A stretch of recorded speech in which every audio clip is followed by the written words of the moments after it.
avant d'annoncer le thème, je voudrais dire quelque chose. Dieu veut que nous puissions quitter dans la confusion. Et c'est un message qui s'adresse à toute l'Église.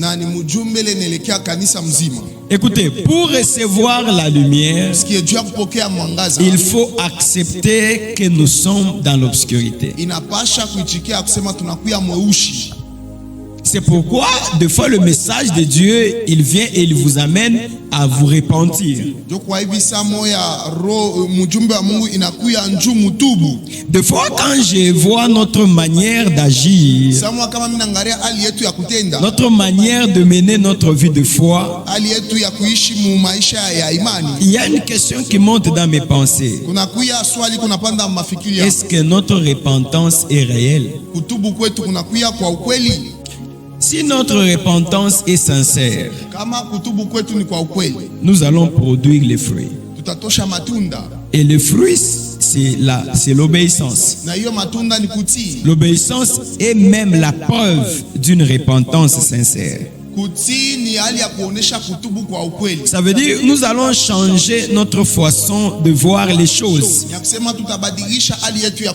Nous serons sensibles aux paroles du Saint-Esprit qui sont les paroles de feu.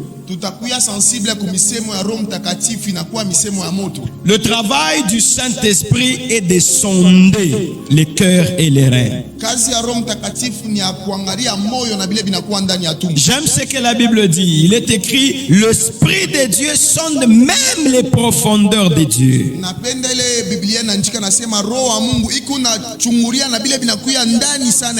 Jean-Baptiste, le précurseur du Messie, il a dit ceci aux Juifs. Moi,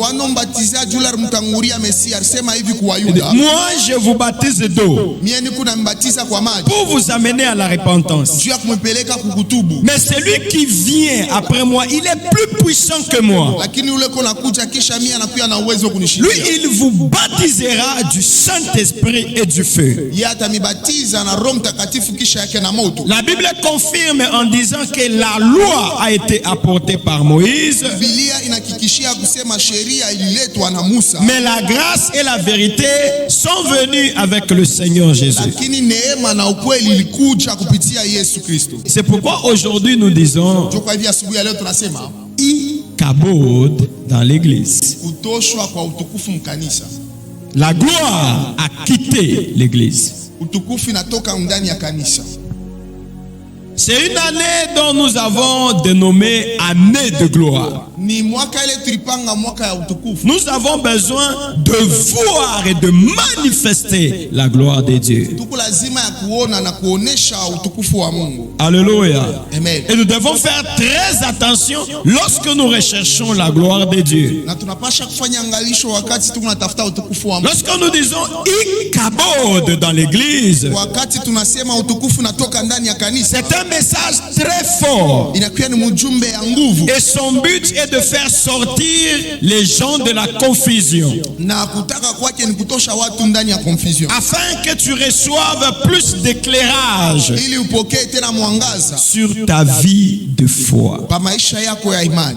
1 Samuel chapitre 2, chapitre 3 et chapitre 4.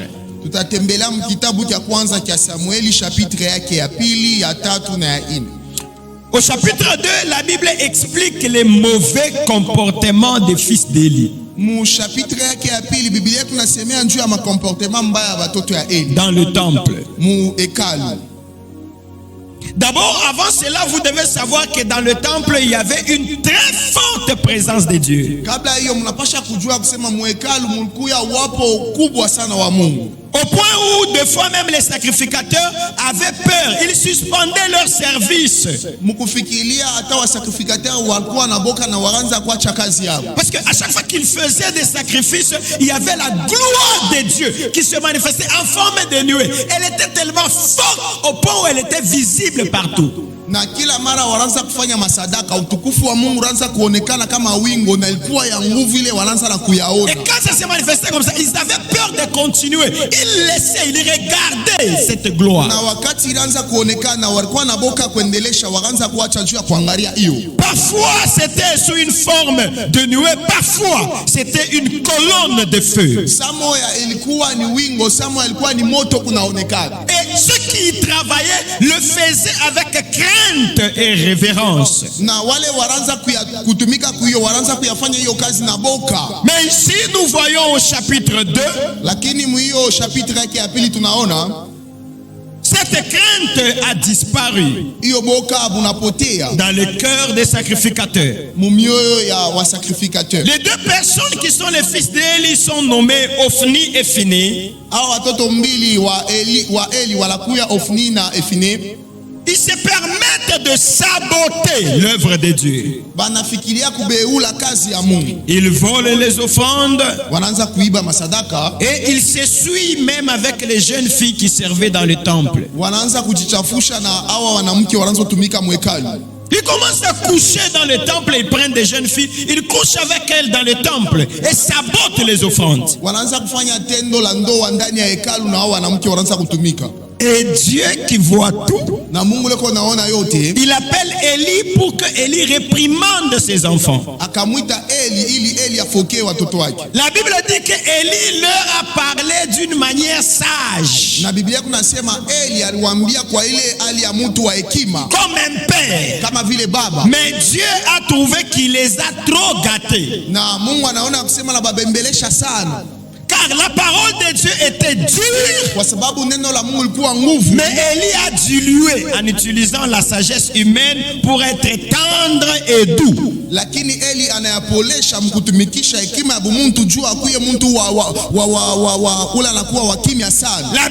dit que Dieu lui envoya un messager pour lui avertir.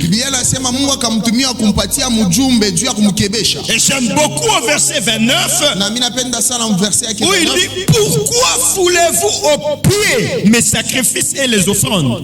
D'où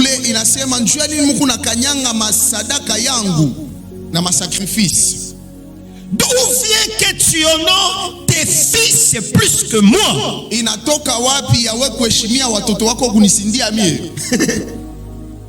Dieu Mungu se rend compte que Élie honore ses enfants, ses fils, plus que Dieu lui-même. Il dit: mais je t'ai envoyé des messages pour que tu parles durement à tes fils, mais toi tu veux les cajoler. D'où vient que tu honores tes fils plus que moi? Et là, Dieu commence à prononcer des dures paroles contre la maison du sacrificateur. Je vous dis, car Dieu, il avertit toujours avant de faire quelque chose. C'est ce qui est arrivé du temps de Jésus. Les principaux sacrificateurs et les scribes et les pharisiens ont permis n'importe quoi dans le temple. C'est comme qui dirait: ce qui était arrivé du temps d'Élie ne leur avait pas enseigné.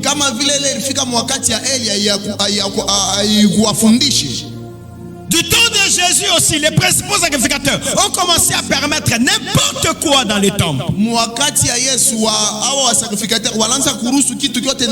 Et c'est ce qui a fait partie de la gloire de Dieu. De nos jours, nous le constatons aussi. Il cabode dans nos assemblées. C'est devenu comme une caverne de voleurs. Comme du temps de Jésus. Qui ne sait pas qu'aujourd'hui l'œuvre de Dieu c'est l'argent et la popularité maintenant? Et aujourd'hui, pour qu'un travail puisse attirer beaucoup de gens, il faut que tu puisses leur parler des intérêts qu'ils auront. Pas pour l'œuvre de Dieu, mais leurs intérêts égoïstes.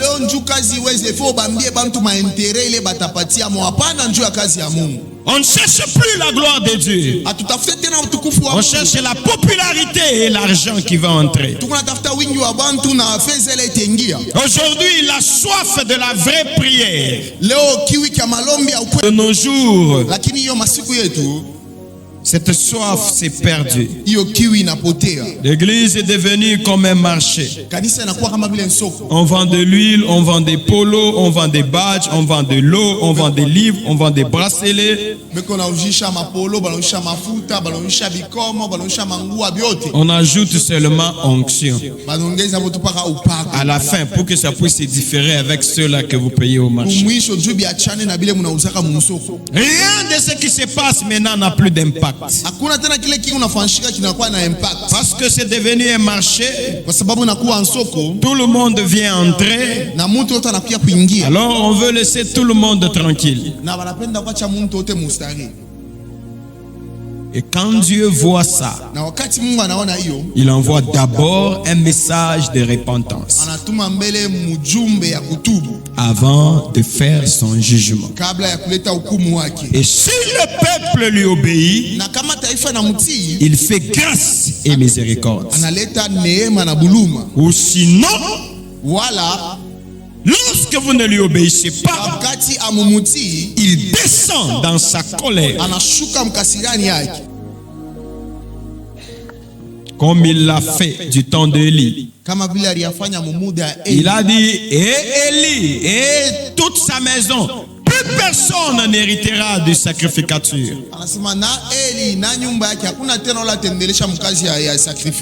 Faites ça. Alléluia. Écoutez, il n'y a pas de chouchou de Dieu. Tu peux être notre chouchou. Mais chez Dieu, il n'y a pas de chouchou. On peut vraiment t'aimer et te respecter. Mais si ton cœur est pourri, et devant Dieu, tu sors une mauvaise odeur. Même si on te donne une place à l'église, là, fais attention, cherche plutôt à être le chouchou de Dieu. Parce que Dieu, lui, il voit les cœurs. Ton cœur là, qui n'est pas pur devant Dieu, mais qui veut se plaire aux yeux des hommes. Dieu n'a pas de chouchou.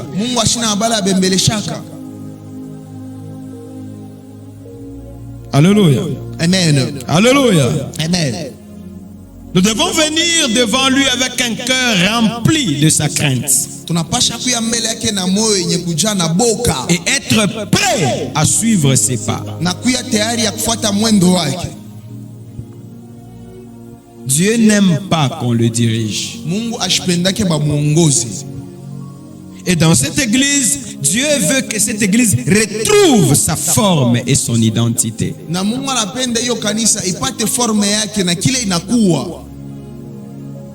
Et pour que nous puissions retrouver cette forme,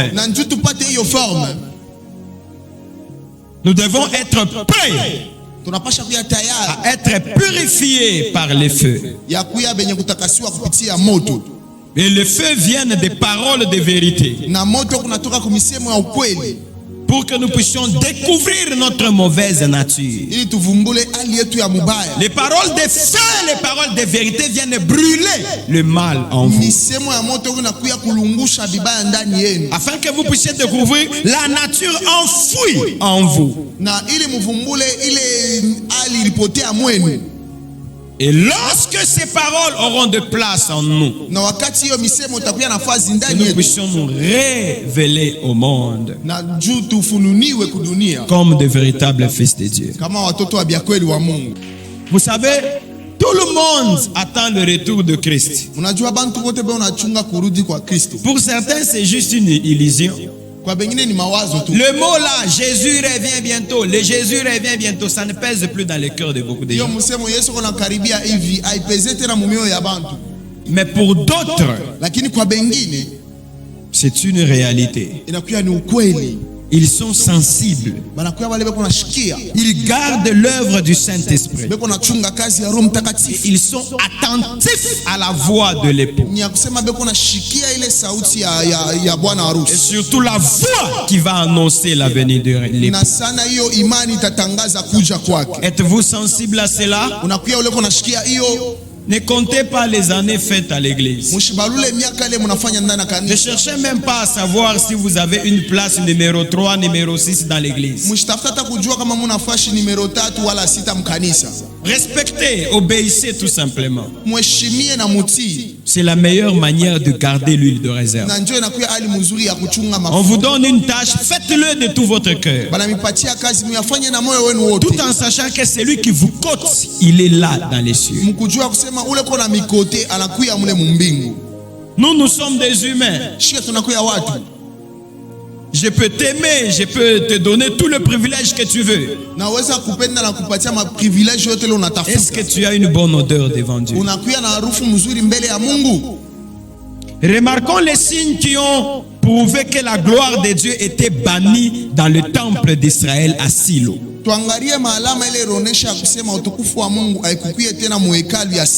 Nous lisons 1 Samuel 2:12. 1 Samuel chapitre 1 2 verset 12. Les fils d'Éli étaient des vauriens qui ne se souciaient pas de l'Éternel. Lisez d'abord Louis II. Ça, c'est même. Les fils d'Éli étaient des hommes pervers. Ils ne connaissaient point l'Éternel. Amen. Amen. La Bible dit ils étaient des pervers, des vauriens. Leur perversion a prouvé leur manque de connaissance. C'est pourquoi ils ne tremblaient pas, ils étaient des pervers. Ils travaillaient et agissaient charnellement, au gré des émotions.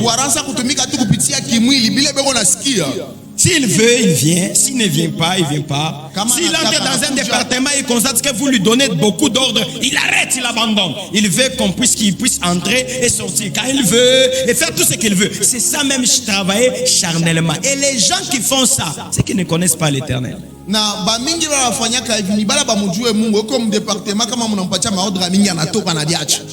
Ceux qui connaissent Dieu, qui savent que Dieu est saint,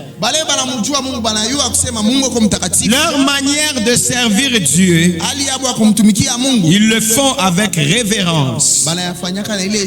Ils le font avec crainte. Ils le font avec tremblement. Dans nos assemblées de nos jours, on commence à remarquer même. Comme qui dirait la famille du pasteur, elle est plus considérée et plus sainte.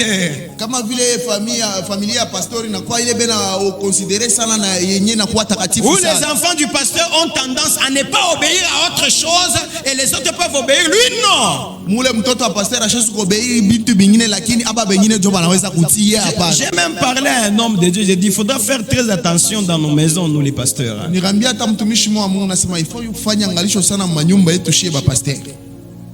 On a jeûne et prière, mais maman pasteur prépare le foufou. Mais on a dit on a jeûne. Elle demande même à ses enfants, mangez. Comme qui dirait leur papa, lui il va jeûner à leur place. Papa jeûne à leur place, mais toi tu dis très mal les enfants.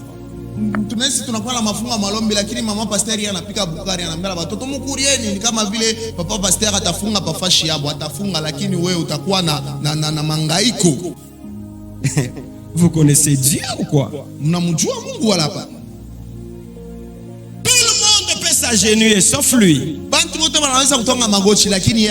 Regardez les genres de prières qu'on peut participer.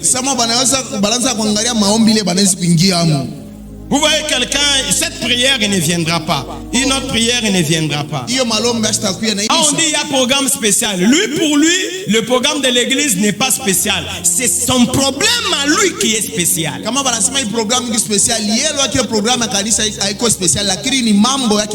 on a veillé, il ne viendra pas. On a prié, il ne viendra pas. On a ceci, il ne viendra pas. Mais lorsqu'il est malade, il appelle qu'on vienne chez lui. On ne viendra pas non plus.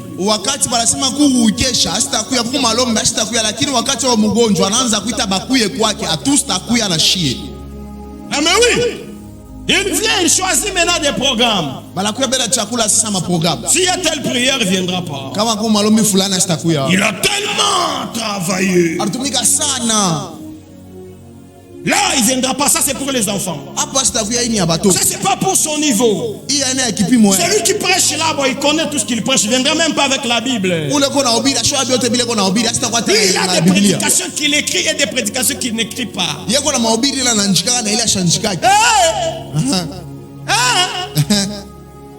Les habitudes. Hein? Alléluia. Amen. Alléluia. Amen. Il ne fera pas ça, il ne fera pas ça. Quand vous demandez, nous devons prier, nous repentir. Les gens s'agenouillent, lui ne peut pas s'agenouiller. Quand il se rend compte que tout le monde est à genoux, lui il va dehors. Comme qui dirait, on l'a appelé. Il a un appel très spécial par rapport à votre requête, il a des prières de s'agenouiller.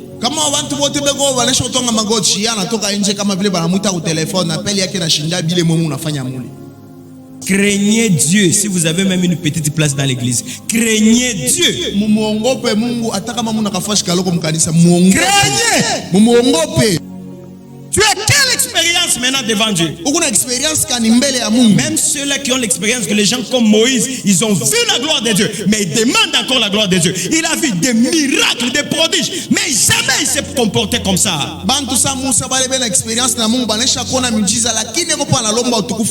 Ah, tu as fait quoi? Quoi? Écoutez, si tu te sens parmi les privilégiés, les intouchables dans cette église, sache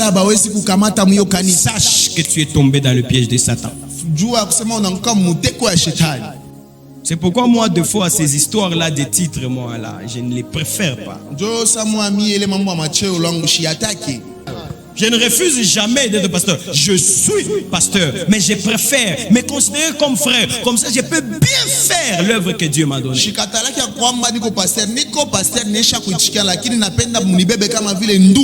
Parce que quand tu commences à te considérer comme qui dirait, tu as je ne sais pas quoi, tu peux même penser plutôt que tu es trop spécial, plus que les autres. Tu tombes dans un piège. Ne vous en faites pas. J'en ai vu beaucoup faire des choses pareilles. C'est d'ailleurs ce qui a poussé Jésus à condamner les pharisiens. Quand nous lisons Matthieu chapitre 15 verset 1 à 9. On va finir par là, verset 1 à 9. La Bible dit: à cette époque, des pharisiens et des spécialistes de la loi vinrent de Jérusalem. Ils abordèrent Jésus pour lui demander: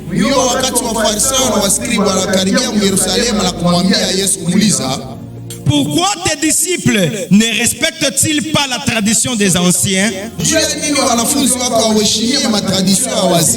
Car ils ne se lavent pas les mains selon les rites usuels avant chaque repas. Et vous, répliqua-t-il, pourquoi désobéissez-vous au commandement de Dieu pour suivre votre tradition? En effet, Dieu a dit: honore ton père et ta mère, et que celui qui maudit son père ou sa mère soit puni de mort. Mais vous, qu'enseignez-vous? Qu'il suffit de dire à son père ou à sa mère: j'ai fait offrande à Dieu d'une part de mes biens avec laquelle j'aurais pu t'assister, pour ne plus rien devoir à son père et à sa mère. Ainsi vous annulez la parole de Dieu pour votre tradition.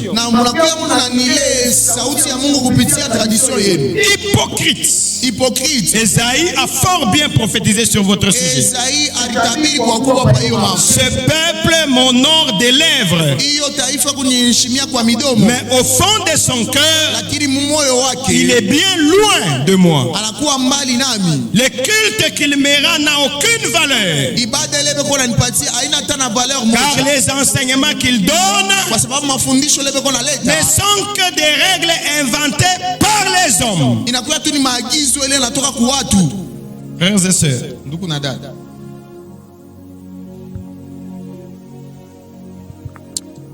tu pries, sache que c'est à Dieu que tu t'adresses.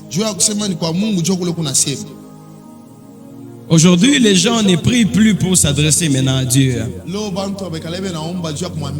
On a enseigné plusieurs fois. Un jour, j'arrête même une maman, je dis, mais maman, ce genre de choses, on les a déjà enseignées dans l'église. Ce sont des choses qui font fuir la gloire de Dieu. Un jour, l'apôtre Pierre, il a dit, choisissez s'il est convenable d'obéir aux hommes plutôt qu'à Dieu. Choisissez. Ah, je ne ferai jamais cette erreur de chercher à plaire à ma femme ou bien à ma fille par rapport à Dieu. Hey, jamais cette erreur. Hey, jamais cette erreur. Jamais cette erreur.